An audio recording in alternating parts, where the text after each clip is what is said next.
Buenos días, bendiciones en este domingo maravilloso, un domingo más que Dios nos da la oportunidad de vivir, un domingo ya de octubre en el que seguramente Dios tendrá muchísimas bendiciones para nosotros.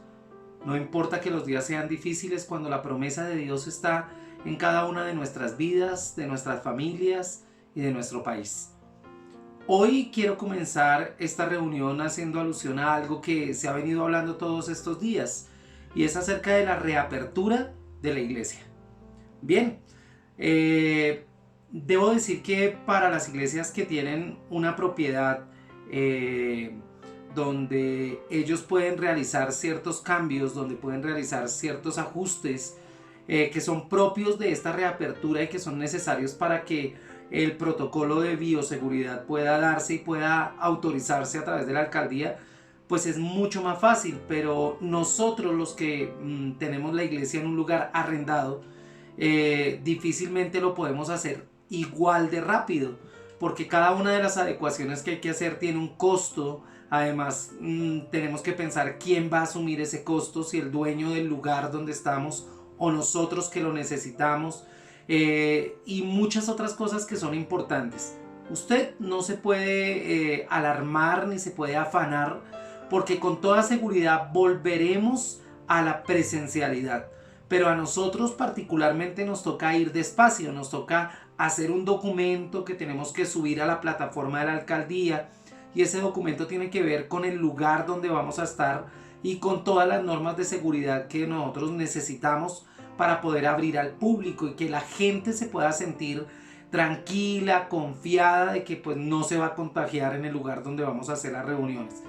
Así que a cada uno de los que me está viendo solamente pedirle tranquilidad, paciencia y que podamos juntos cumplir el sueño de volvernos a reunir. Sin presiones, sin afanes, porque todo lo tenemos que hacer con excelencia, todo lo tenemos que hacer pues con la calidad requerida. Muchas iglesias grandes que tienen pues digamos todas las posibilidades de abrir también están yendo muy despacio. Son pocas las iglesias que se han abierto, sobre todo acá en Bogotá, porque las normas, las situaciones son particulares para la capital. En muchas ciudades cercanas, en Facatativá, en Cajicá, y también en casi todas las iglesias del Casanare, casi todas las iglesias de Santander, ya están volviendo a la presencialidad, pero porque para ello le rigen normas particulares de cada una de las alcaldías diferentes a las nuestras. Así que yo le pido que tome con calma esto y nosotros seguimos aquí en la virtualidad y caminando hacia la presencialidad lo más rápido que podamos. Pero pues vamos a estar tranquilos. Hoy nos reúne la palabra a cada uno de nosotros la posibilidad de hablar acerca de un tema que lo he titulado como un dicho que es muy común entre nosotros, y es: todo tiempo pasado fue mejor.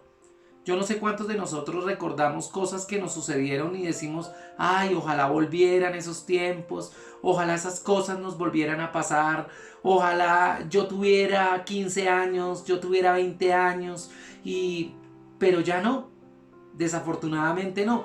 Entonces es probable que todo tiempo pasado no haya sido mejor que lo que viene para nosotros en el hoy y en el futuro que nos corresponderá.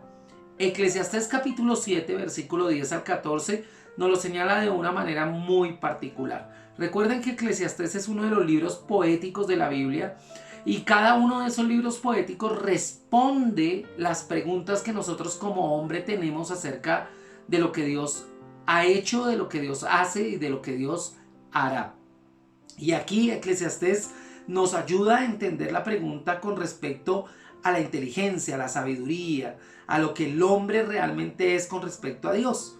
Y la palabra dice acá: nunca digas, el consejo de Salomón a los hombres después de haber vivido todo lo que vivió. Dice: nunca digas cuál es la causa de que los tiempos pasados fueron mejores que estos, porque nunca de esto preguntarás con sabiduría. Buena es la ciencia con herencia y provechosa para los que ven el sol, porque escudo es la ciencia y escudo es el dinero, mas la sabiduría excede en que da vida a sus poseedores. Mira la obra de Dios, porque ¿quién podrá enderezar lo que él torció? En el día del bien goza del bien, y en el día de la adversidad considera. Dios hizo tanto lo uno como lo otro, a fin de que el hombre nada halle después de él. Hace mucho tiempo yo conocí a un compañero de trabajo en un colegio en los que yo estuve dando clase. Era un profesor de matemáticas. Y en una actividad que se hizo ahí en el colegio con todos los profesores, se hizo una dinámica en la cual se puso una silla en el centro. Y en el centro del salón donde estábamos reunidos, y esa silla representaba el trono de Dios. Y entonces cualquiera que quisiera ir y sentarse en esa silla iba a hablar con Dios y le iba a traer su preocupación, su queja o cualquier otra cosa a Dios. Entonces este maestro, que era el profesor de matemáticas, se levantó, se sentó en la silla y trajo su queja. Y la queja que él daba era que tenía que ver con sus ojos.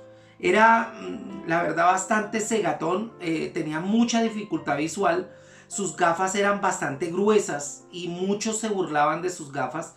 Y para leer, inclusive, además de las gafas que utilizaba, tenía que utilizar lupa, literalmente una lupa. Entonces él sabía que había algo en su vida que no tenía sentido. Era una persona muy lúcida, muy inteligente, muy capaz, pero la situación de su visión era bastante difícil. Había algo en su vida que él creía estaba torcido y que no estaba bien. Y digamos que esa condición era parte de su aflicción. Entonces yo, cuando hablo de esto, yo me imagino que cada uno de nosotros de alguna manera nos podemos identificar con ese maestro. Quizás nuestro problema no es la visión, quizás nuestro problema sea otro, porque todos en algún momento de la vida hemos sido, digamos, visitados, acompañados por una aflicción. Y cosas de las que decimos como eso no está bien, esto no debería ser así, pero pues lo es. Y digamos como que es una piedra grande en mi camino, es un hoyo inmenso en la carretera. Y decimos algo no está bien, hay algo torcido en mi camino, siempre estamos inconformes con algo. A mí me gusta colocar este ejemplo y uno no entiende por qué, digamos, por ejemplo, las mujeres que tienen el cabello muy liso lo quieren tener crespo. ¿Por qué las que tienen el cabello crespo lo quieren tener muy liso? Y digamos que hay unas cosas que a veces uno no entiende. Tal vez a veces son las enfermedades, hay enfermedades que nos acompañan por toda la vida, ¿no? La hipertensión o de pronto una diabetes o algo así, y uno no quiere que eso suceda, y puede que no sea ni siquiera de uno, puede ser de un familiar, un problema en la espalda de alguien, un problema físico, una aflicción familiar, no sé cuál. Pero a veces los problemas son tan comunes y tan reales y nos acompañan durante tanto periodo de la vida. Y yo creo que a veces nosotros decimos, ¿por qué me tocó a mí? ¿No? ¿Por qué me tocó esto a mí? Y yo creo que de eso se trata justamente este pasaje que acabamos de leer, y trata acerca de las aflicciones que vienen a la vida. ¿Y cuál debe ser nuestra reacción al respecto? ¿Cómo debemos nosotros ver las aflicciones en la vida? ¿Y cuál debe ser nuestra conducta al respecto? Por eso yo no puedo decir que todo tiempo pasado fue mejor, cuando yo reconozco que hay un Dios que está guiando mi camino, que me está llevando o me está haciendo transitar por un camino que solamente me esperan cosas mejores. Porque Dios trae sanidad, porque Dios trae bendición, porque Dios trae restitución, porque Dios trae la prosperidad, porque Dios trae todo lo que quizás en un momento determinado no tenemos. Entonces, aquí lo primero que dice el predicador, dice es: mira la obra de Dios. Y Jesús mismo durante sus discursos hablaba acerca de lo que había pasado en tiempos pasados, pero que lo vieran recordando las cosas maravillosas que Él hizo y se dieran cuenta de que Él es capaz de hacerlas hoy y será capaz de hacerlas todo el tiempo. Entonces nosotros tenemos que mirar la obra de Dios. ¿Y qué quiere decir el predicador o qué quiere decir quien escribe este libro con respecto a la obra de Dios? Por la obra de Dios debemos entender no su obra de creación, sino su obra de providencia. Y la providencia es el gobierno, es el sustento que Dios tiene de sus criaturas y de todo lo que ellas hacen. Usted y yo tenemos que tener claro que Él tiene nuestros tiempos en sus manos, que Él tiene cada decisión en su poder, en su autoridad, y que nosotros no pasamos por donde pasamos por cuestión del azar, sino porque Dios ha permitido que pasemos por allí. ¿Sí? Nosotros no nos acogemos ni nos atenemos a la suerte, porque la palabra dice que la suerte se echa en el regazo y que la suerte es de Dios. Lo que quiere decir eso es que cuando yo espero que me voy a ganar la lotería para poder hacerlo y cumplir mis sueños, pues me voy a quedar todo el tiempo así. ¿Sí? En cambio, cuando yo permito que Dios obre en mi vida, cada uno de mis sueños se puede ir cumpliendo de una manera maravillosa y, por qué no decir, milagrosa. Hay un Dios en los cielos que gobierna la tierra, hay un Dios en los cielos que dirige este mundo. Todas las cosas grandes y todas las cosas pequeñas son sustentadas y gobernadas por nuestro Dios. Aún las más insignificantes, porque uno creería que son las grandes. No, pero las insignificantes también están bajo el control soberano ¿de quién? De Dios. Jesús dijo allí en Mateo capítulo 10 y en el versículo 29 hasta el 31, ¿no se venden 2 pajarillos por un cuarto? Con todo, ninguno de ellos cae en tierra sin vuestro Padre, pues aún vuestros cabellos están contados. Así que no temáis, más valéis vosotros que muchos pajarillos. Entonces, mi hermano, ni siquiera los pájaros caen en tierra sin el permiso, sin el control, sin el decreto de nuestro Señor. Él tiene conocimiento de cada uno de los cabellos que caen de nuestra cabeza y de los cuales a veces no nos damos cuenta. Bueno, a veces sí nos damos cuenta, la verdad. Pero, ¿por qué Jesús dijo esto a sus discípulos? Para que tuvieran la confianza en la tarea que Él les había encomendado. Él los iba a sustentar. Él no los iba a dejar solos. Dios los acompaña en todo momento y sus vidas estaban en las manos de Dios. Hoy quiero decirte, tu vida está en manos de Dios. Absolutamente. No importa qué suceda a tu alrededor. No importa cómo estén las circunstancias. Tú estás en las manos de Dios y allí estás seguro. De igual manera, lo es nuestra vida. Nada de lo que sucede en nuestra vida, por más torcido que sea o que parezca, por más horrible y difícil que sea, está fuera del control de Dios. Nuestra vida está en sus manos, y no hay aflicción que nos visite sino por su providencia, o sea, por su gobierno, porque Él de ello va a hacer algo que nosotros no tenemos ni idea. Jesús nos dice, por tanto, no temáis, más valéis vosotros que muchos pajarillos. Entonces, si Dios cuida de la vida de los pájaros, de tal manera que ninguno cae a tierra si no es su voluntad, pues imagínense cuánto cuidará de nosotros, que valemos más que ellos, más que muchos pajarillos. ¿Sabe? Distinto a lo que dice, digamos, cualquier institución humana, porque a veces se coloca en el mismo nivel de la vida humana la vida de los animales, ¿sí? Y inclusive a veces veo cómo muchas personas cuidan más a un animal que a un hijo, un animal que a una persona que deberían amar y validar su amor con actitud, con palabras, etc. Entonces, hermanos, ninguno de sus hijos es olvidado por Dios. Y si usted es hijo de Dios, usted no será olvidado por la providencia de Dios. Él gobernará sobre cada área de su vida. Ninguno de nosotros ha sido olvidado ni por un segundo, se lo aseguro, porque Dios es Dios y Dios cumple sus promesas. ¿Sabe? Para Dios, después de su propia gloria, sus hijos son lo más importante. Él siempre está cuidando de nosotros. ¿Cómo no va a cuidar de su creación? ¿Cómo Él no va a dirigir nuestras vidas? Definitivamente su providencia, o sea, su gobierno, su control alcanza todos nuestros pasos, todos nuestros caminos, todos nuestros pensamientos y acciones. Nada ni nadie de este mundo puede decir que está fuera del control de Dios. Nadie puede hacerlo. Entonces, nosotros tenemos ahora, en segundo lugar, ¿qué significa mirar la obra de Dios? Ya sabemos cuál es la obra de Dios. Ahora, ¿qué significa mirar? Es cuando uno mira algo, uno lo reconoce. Yo le pregunto a un estudiante, mire ese objeto, dígame qué ve. El estudiante me puede decir, es un tetraedro, tiene lados así, tiene un color así, está ubicado de cierta manera, de cierta posición. Puede decir muchas cosas de lo que observa. Entonces, cuando yo hablo de eso, tengo que decir, reconoce o reconozco que Dios gobierna todas las cosas. Entonces, si gobierna todas las cosas, también gobierna mi aflicción. ¿Sí ve? Esa aflicción que ha venido a mi vida, tal vez sea porque en su voluntad está que usted y yo la podamos vivir.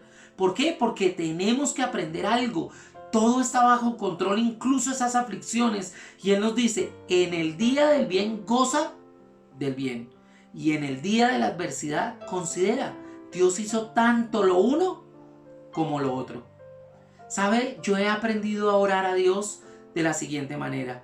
Yo le digo a Él cada mañana, Señor, gracias por todo. Porque a veces yo me gozo en la bendición, me gozo en lo agradable, me gozo en la dádiva de Dios, me gozo en el regalo de Dios. Pero no me gozo quizás en la dificultad, cuando esa dificultad la ha provocado Dios, la ha permitido Dios para darme algo que ni siquiera yo me he imaginado.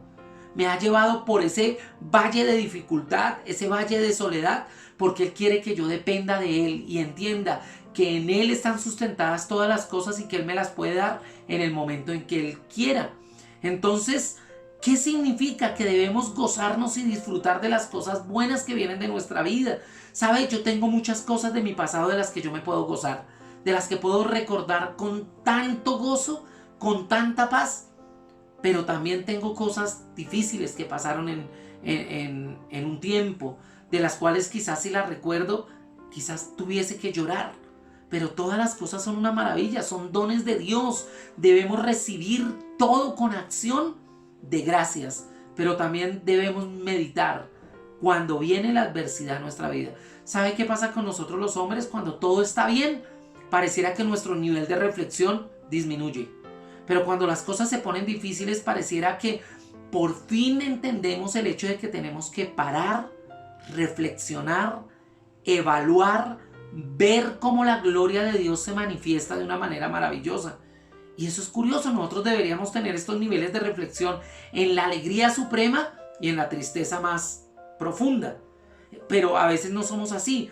También debemos meditar, nuevamente lo digo, cuando hay dificultad en nuestra vida y reconocer que tanto el día del bien como el día de la adversidad, porque Dios hizo tanto uno como lo otro. Entonces, digamos que hay un personaje en la Biblia que sí que reconoce esto del día bueno y el día malo, y es Job. Job en el capítulo 2 y en el versículo 10 dice, ¿qué? ¿Recibiremos de Dios el bien y el mal no lo recibiremos? O sea, estamos capacitados para recibir todo lo bueno, pero debemos estar capacitados también para recibir todo lo que no nos parece bueno. Y el versículo 13 dice, ¿quién podrá enderezar lo que torció?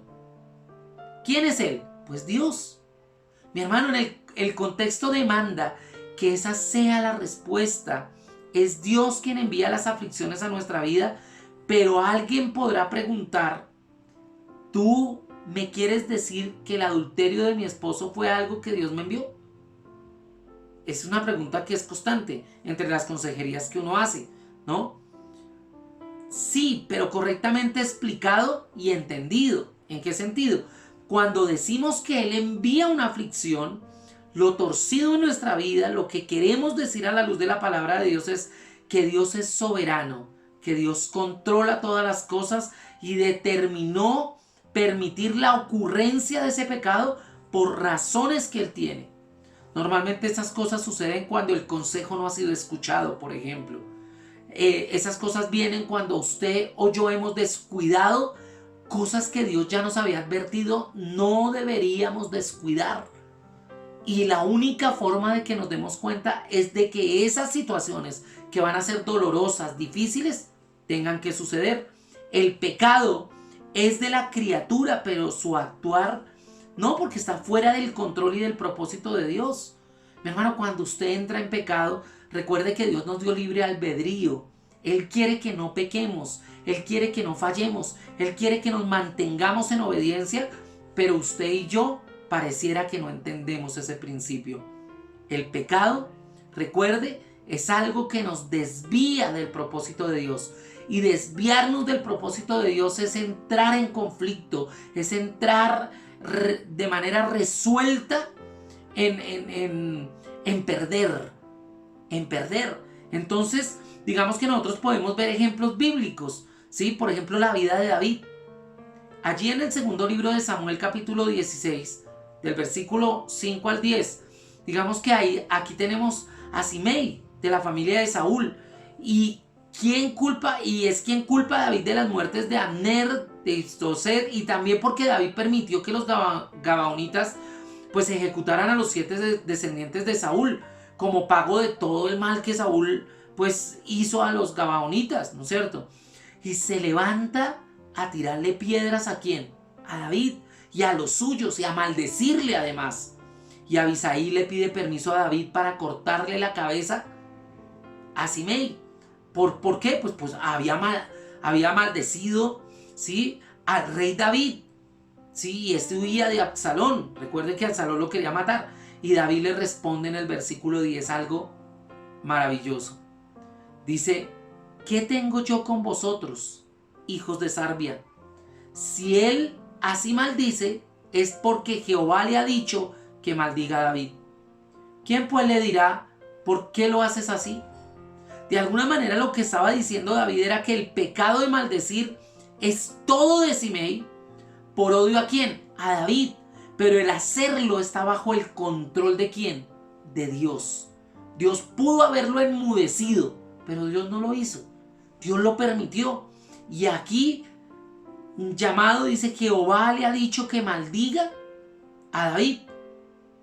Dios no puso el pecado en Simei, eso es claro, pero permitió ese pecado según su soberano propósito.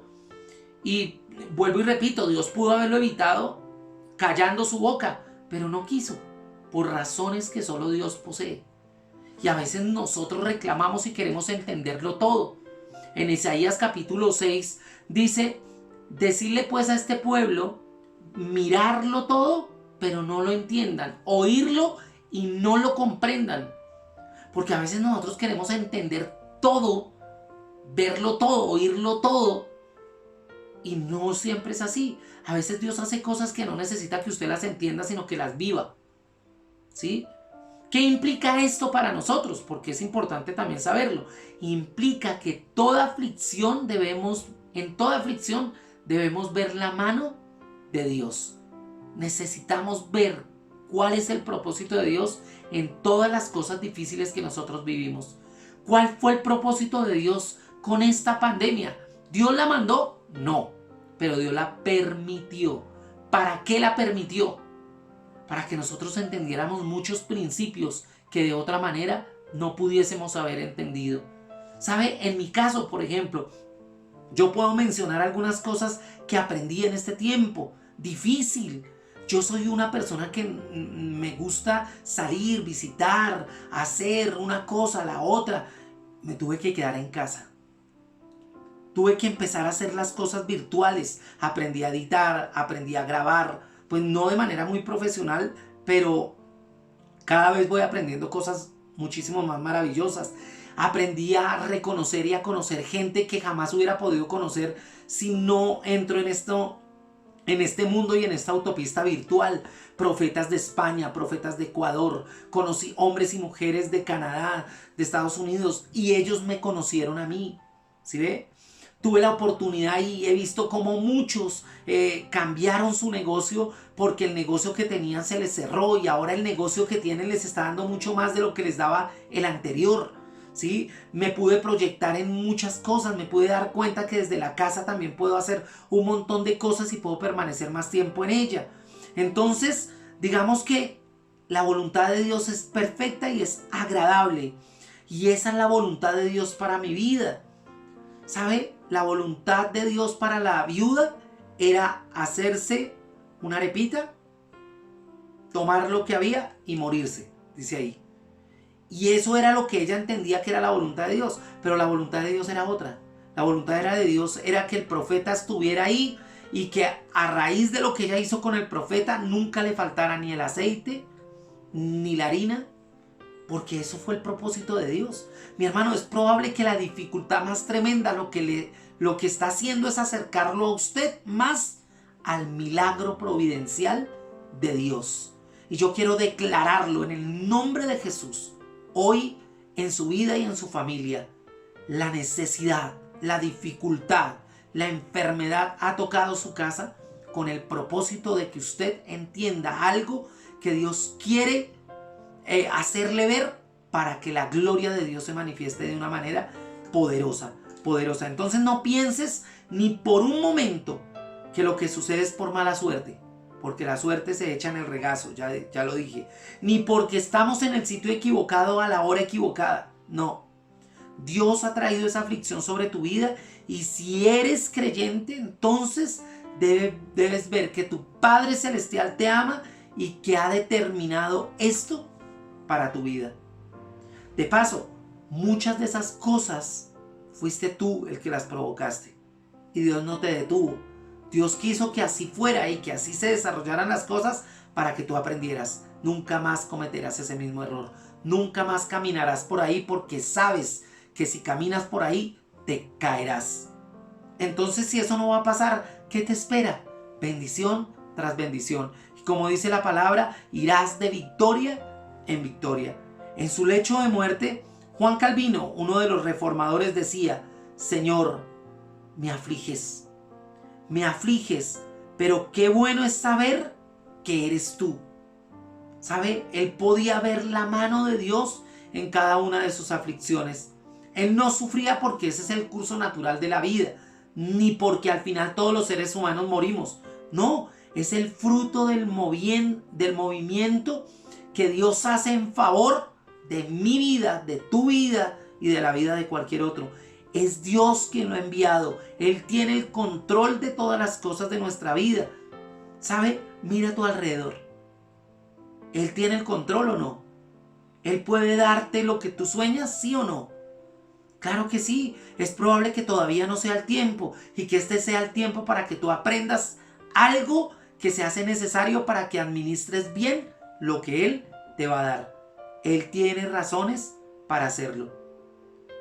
Pero terminemos diciendo, ¿cuál es el propósito de la obra de Dios? Dios tiene varios propósitos. Primero, probar la sinceridad de nuestro corazón. En este tiempo sí que se ha probado la sinceridad del corazón de la gente. ¿Sabe? Nosotros los pastores nos hemos dado cuenta realmente con quién contamos en las iglesias. Y no te estoy reclamando, solamente que te estoy diciendo que esa es una realidad que nosotros todos los pastores estamos viviendo. Probar si realmente amamos a Dios de verdad. Muchas personas se fueron de vacaciones con Dios. Como no se congregaron, entonces se pegaron de las cosas de las que ya antes habían renunciado y de las cuales ya se habían apartado. Pero ahora nuevamente están allí. Entonces, si realmente somos genuinos creyentes, seremos probados y no seremos hallados faltos. Esa fue la prueba que tuvo Job. Porque allí en el capítulo 1, del versículo 8 al 11, que ya la mayoría de nosotros lo hemos leído, dice: Y Jehová dijo a Satanás: ¿No has considerado a mi siervo Job, que no hay otro como él en la tierra, varón perfecto y recto, temeroso de Dios y apartado del mal? Respondiendo Satanás a Jehová dijo: ¿Acaso teme Job a Dios de balde?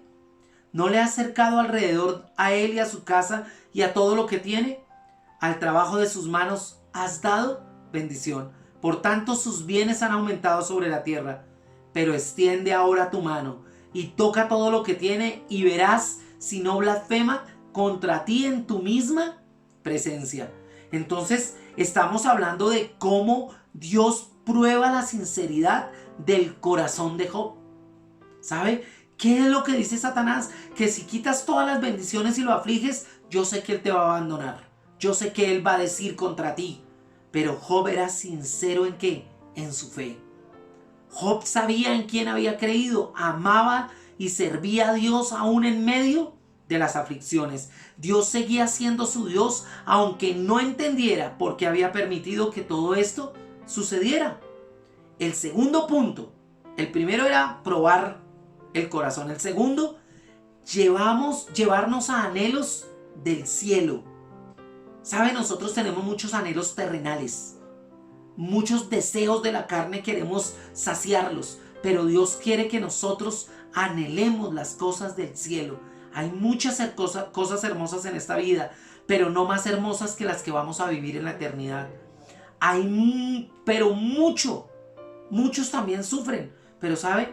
Yo creo que Dios lo hace para que tú entiendas algo personal. ¿Sabe que Dios lo hizo con Pablo? Dice la palabra que Pablo tenía un aguijón.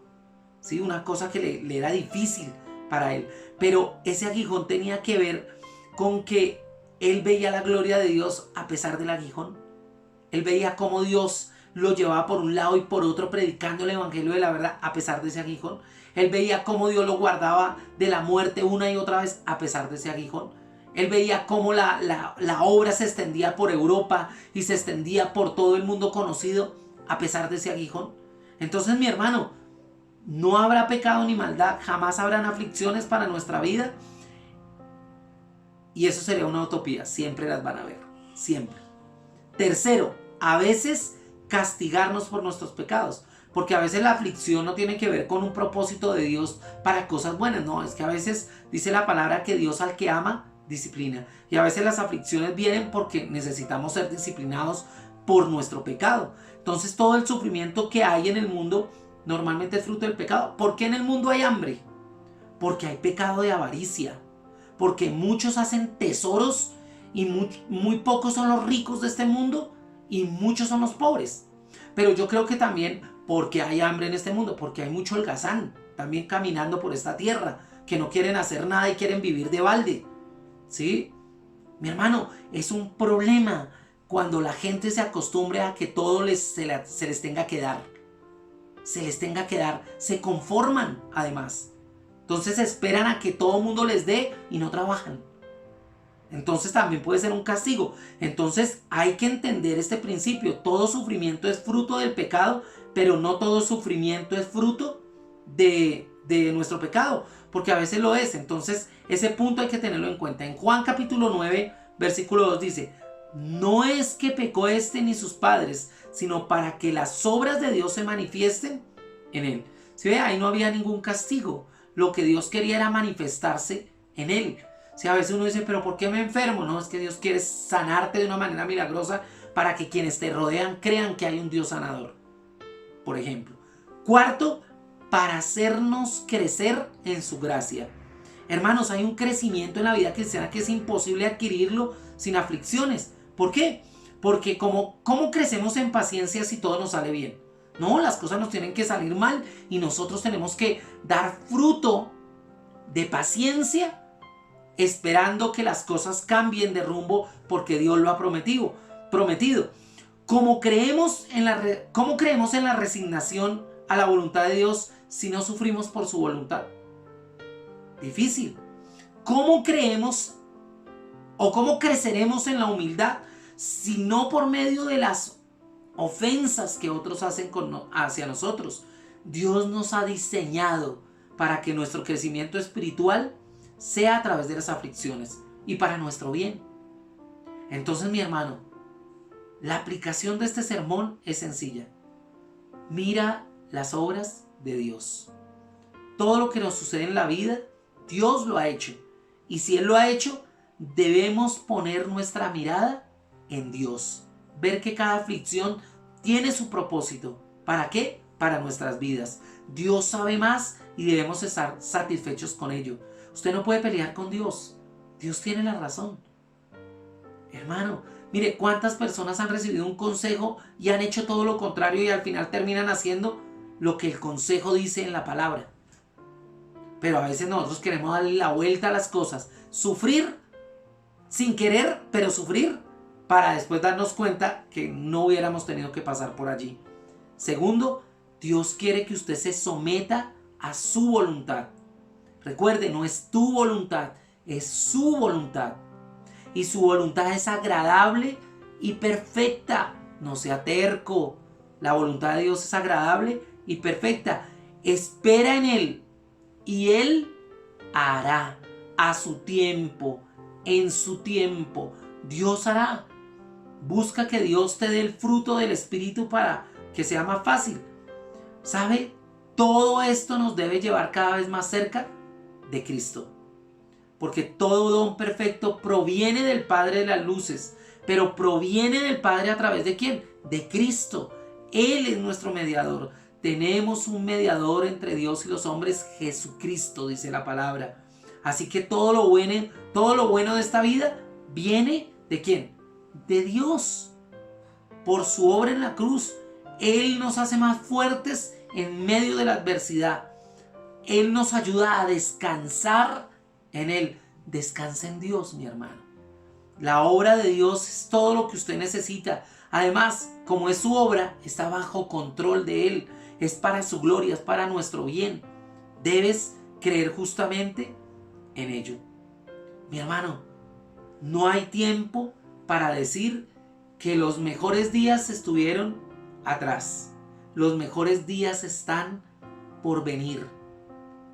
En la imagen que coloqué de promoción de este mensaje, coloqué a una mariposa. ¿Usted cree que la mariposa cree que los días pasados fueron mejores? Cuando era un vil gusano, cuando estaba ahí pegado a la rama de un árbol esperando hacer todo su proceso de metamorfosis. Mi hermano, para él no era mejor ser gusano. Su tiempo presente es muchísimo mejor que el pasado. Y hoy quiero decirte que lo que viene para ti es muchísimo más grande, es muchísimo más poderoso. Eso quiere decir que puede ser muy doloroso, pero Dios traerá cosas tan grandes que tu dolor sea ínfimo con respecto a la bendición que vas a recibir. Yo lo creo, ahora espero que tú lo creas. Dile: Señor, gracias por esta enfermedad, gracias por esta situación. Dile: Señor, gracias por mi familia, gracias por este tiempo de tanta dificultad económica. Dile: Señor, gracias por todo esto, porque me ha enseñado a ser paciente, a ser humilde, a esperar en ti, a creer en la providencia divina. Y declaro que los mejores días están por venir. Que lo que viene para mí, para mi familia, será poderoso, grande y majestuoso. Y no es un dulce que yo le estoy dando para que crea. No, experiméntelo por sí mismo. Yo lo he experimentado. Soy un testimonio fiel de que los momentos difíciles han derivado en enseñanzas poderosas, en bendiciones poderosas, en provisión inigualable, porque ese es Dios. Ese es Dios. Mire que yo no le estoy diciendo que no va a sufrir, al contrario, le estoy diciendo, va a sufrir, va a ser difícil, van a llegar momentos críticos, pero ¿sabe? Dios te ayudará a nadar hasta el otro lado y te dará y te llevará a una tierra donde fluye leche y miel, a donde verás la gloria de Dios de la manera más absoluta y grandiosa. Así que, mi hermano, un abrazo, Dios le bendiga y no olvide, ahora siguen los chicos, siguen los niños, así que preparémonos en bendición para un tiempo donde veremos la gloria de Dios aún en medio de las dificultades más grandes. Un abrazo.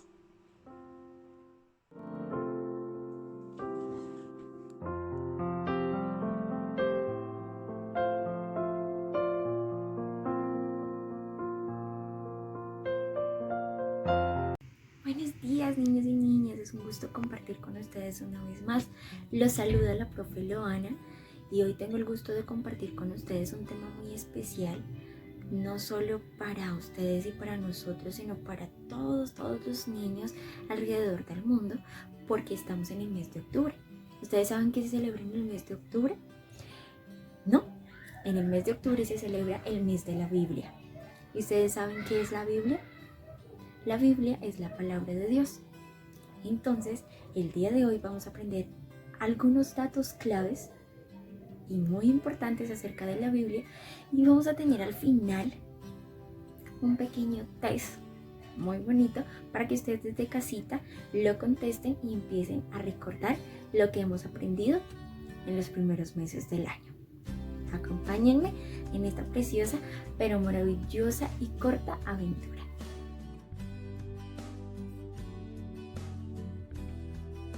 Bueno, niños, como les contaba, entonces el día de hoy vamos a compartir el tema acerca de la Biblia, porque estamos en el mes de octubre, el mes de la Biblia. Entonces, ¿qué es la Biblia? ¡Taratatán! Esta es mi Biblia. Pero, ¿qué es la Biblia para ustedes y qué es la Biblia para mí y los profes de escuela dominical? Es exactamente lo mismo. La Biblia es un libro inspirado por Dios. Esta Biblia es una biblioteca que está compuesta por 66 libros en total. La Biblia está compuesta por dos partes. Una de ellas se llama el Antiguo Testamento y la otra se llama el Nuevo Testamento. En totalidad, como les menciono, tiene 66 libros. Del Antiguo Testamento hablamos que son 39 y del Nuevo Testamento decimos que son 27. 76 libros en total que nos hablan de maravillosas historias, maravillosas aventuras que transcurrieron por el pasar del tiempo antes de la llegada de Jesús, que nos hablan de cosas muy bonitas como por ejemplo la creación del mundo, cuando Dios creó a Adán y a Eva, cuando creó los animalitos, cuando creó el día y la noche, ¿en cuántos días lo creó? ¿Se acuerdan? Muy bien, rebobinemos en las clases de los profes y las profes de escuela dominical y nos acordaremos. Hablamos también, por ejemplo, la historia de Josué, la historia de Daniel en el foso de los leones, ¿recuerdan? También vemos historias muy bonitas, como por ejemplo fue cuando Dios le entregó, ¿en qué monte entregó Dios las tablas de la ley? ¿Cuántos mandamientos fueron? En el monte Sinaí, y fueron 10 mandamientos. ¿Recuerdan también, por ejemplo, cuando vino Jesús? ¿Cuántos discípulos tenía Jesús? Recordemos muy bien todas esas pequeñas historias que los profes y las profes de escuela dominical nos compartieron en el transcurso de estos meses a pesar de la distancia. Entonces, niños, recordemos que la Biblia es un libro muy especial y no es aburrido. No que porque es muy grande, muy grueso, extenso, va a ser aburrido para nosotros. Claro que no, porque hay muchas formas de compartir y escuchar estas bonitas historias que nos narra la Biblia, porque nos las enseñó Papito Dios. Entonces, niños, vamos a ver un test pequeñito y corto para que ustedes desde casita lo resuelvan. Vamos a ver qué tanto se acuerdan de las clases de escuela dominical. ¿Preparados, chicos? Listos, llegamos al final de nuestra clase de hoy. Entonces, les cuento, tenemos un top de 10 preguntas. 10 preguntas que ustedes desde casita van a contestar. Los vamos a contestar, si quieren, con nuestros papitos, o los vamos a responder en los comentarios que luego las profes y los profes de escuela dominical estaremos revisando. Bueno, pregunta número 1. ¿Quién creó al hombre? Acordémonos. Segunda pregunta. ¿Quién hizo el arca y metió a los animalitos? Creo que fue Moisés. ¿Quién traicionó a Jesús? Uno de sus discípulos. ¿Se acuerdan el nombre? Siguiente pregunta. ¿Quién derribó a Goliat? El gigante Goliat. ¿Se acuerdan de la historia? Yo no me acuerdo el nombre de quién lo derribó. Creo que ustedes sí. Siguiente pregunta. ¿Cuántos libros hay en el Nuevo Testamento? Esa está muy fácil, se las dije al comienzo del video. Siguiente pregunta. ¿Quién fue arrojado en el foso de los leones? Creo que fue Josué. Pero no le digan a los profes. Siguiente pregunta. ¿Cuántos libros tiene en total la Biblia? Siguiente pregunta. ¿Cuántos fueron las plagas que Dios envió a Egipto? ¿Se acuerdan? Creo que fueron 5 o 6. No me acuerdo. Siguiente pregunta. ¿A quién utilizó Dios para abrir el Mar Rojo para que los israelitas pasaran? ¡Ay, Dios! Esas historias las vimos en Escuela Dominical. Recuerden dejar sus comentarios o compartirlo en casita. Niños, fue un gusto y un placer compartir con ustedes. Dios los bendiga.